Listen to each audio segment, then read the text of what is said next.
It all went down on my friend's 19th birthday. We threw him a massive party, alcohol flowing, music blasting, people dancing everywhere. The house was packed with strangers, probably around 200 of them. Total chaos, but even in the chaos, one man stood out.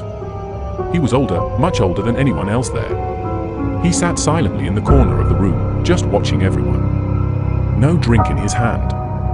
No friends around him. Just watching. At first, I thought he might be someone's dad or an uncle who got dragged into the party. I brushed it off. As the party wound down and most guests left, I noticed the man was still there. Still sitting in that same corner. Alone. Still watching. Curious, I asked one of my friends who he was. His answer? I have no idea. I thought you knew him. We decided to wait it out. Maybe he'd leave with the last group of people. And sure enough, when the house finally emptied, he was gone. I felt a strange sense of relief even though it wasn't my house. Something about that man just felt wrong. A few of us crashed at the house that night. I took the couch in the den. After all the drinking, I passed out quickly. But hours later, I woke up. My throat was dry, and I needed the bathroom. I went upstairs, used the bathroom, grabbed a glass of water, and came back down to the den. That's when I noticed it, the sliding door of the coat closet across from the couch. It was slightly open. Just enough to catch your eye in the dark. A chill crawled down my spine. Suddenly, the memory of that older man came flooding back. Was he hiding in the closet? Watching me, I laid there frozen, heart pounding. I was sure he was inside just behind that door. I began planning my escape. If I jumped over the other couch, I'd land near the stairs that led to the living room. Then, the closet door creaked open. Just a little more. That was it. I bolted. I jumped over the couch and raced up the stairs. I heard the door slide open fully behind me and the sound of footsteps chasing after me. I screamed. My friend sleeping in the living room jolted awake, staring at me like I'd lost it. We were four now. I thought he'd follow us up the stairs, but no one came. When I explained everything, their disbelief turned to fear, and then we heard the back door downstairs creaking open. That's when we called the police. But by the time they arrived, the man was gone. Vanished into the night. No fingerprints. No ID. Nothing. Who was he? How long was he hiding in that house? And what would have happened if I hadn't woken up? We'll never know. Working night shifts always sucked. I worked in a massive office building and picked up the graveyard shift because it was the only thing that fit my schedule. Most nights, I was the only soul on my floor, maybe even in the entire building. There was something unsettling about being surrounded by darkness in such a big, empty place. The silence echoed. The dim emergency lights cast strange shadows. But at least it was peaceful. Usually, it was a Thursday night, around 1 a.m. I was at my desk, focused on my computer, when I heard a sharp noise outside my cubicle. It was like the building shifted. A crack in the wall or ceiling.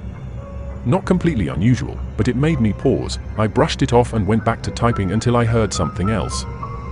The hum and beep of a computer starting up, somewhere across the room. My heart skipped. I was certain I was the only one working that night. I climbed onto my chair to peek over the cubicle walls and saw it, a glowing monitor flickering in the darkness from a cubicle across the floor. Curiosity got the better of me. I shouted, asking if anyone was there. Big mistake, the screen across the room suddenly turned off.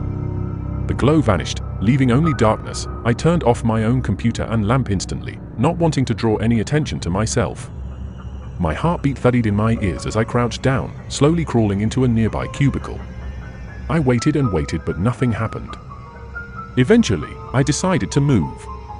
I tiptoed through the maze of cubicles toward the exit by the stairwell. That's when I saw him, a man. Dressed entirely in black. Crouched behind a plant in the corner. He hadn't noticed me, but I noticed him. My stomach dropped. I didn't wait. I backed up, opened the stairwell door as calmly as I could, and slipped inside. No elevator. No chances. I'd made it 2 flights down when I heard it. The stairwell door burst open above me. Heavy footsteps thundered downward. Fast. He was chasing me. I sprinted.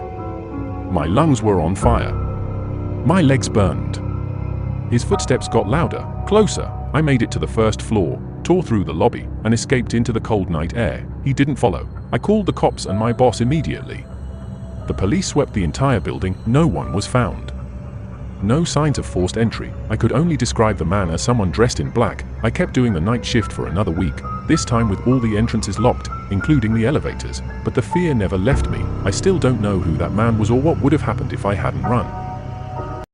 Ever since I started working the day shift, I've gotten used to going to bed early. But on one Friday night, I woke up at exactly 3 a.m. with a loud stomach growl. I tried ignoring it, but the hunger was too strong. So, I dragged myself out of bed and headed to the kitchen to fix a quick sandwich. As I walked in, something instantly felt off. One of the kitchen cabinets was wide open. That might not sound like a big deal to most people, but I'm borderline obsessive about closing things. I always double-check. The fact that it was open chilled me. Still, I tried to reason with myself. Maybe I was just tired and forgot, but it didn't sit right with me. So I did something most people wouldn't. I searched the house. I checked every closet and crevice for signs of someone being inside. Nothing. Everything was quiet until I reached the den. That's when my heart sank. The back door was wide open. Now I knew I wasn't alone. Trying to stay calm, I stepped outside and flicked on the patio light. That's when I saw him. A man was sitting in one of the patio chairs. His face was blank, almost dazed. His clothes were filthy. His shoulder-length hair was greasy and unkempt. He looked like he hadn't spoken to another human in weeks. He stood up slowly. Silent, I just stood there, frozen. Something about him seemed off. Like maybe he was harmless. But then without warning, he lunged at me. I barely managed to slam the door shut and lock it just in time. He stood there, inches away, separated only by the glass. We stared at each other for what felt like forever. Then I realized I needed to call the police. I sprinted to the kitchen, grabbed the phone, and started dialing.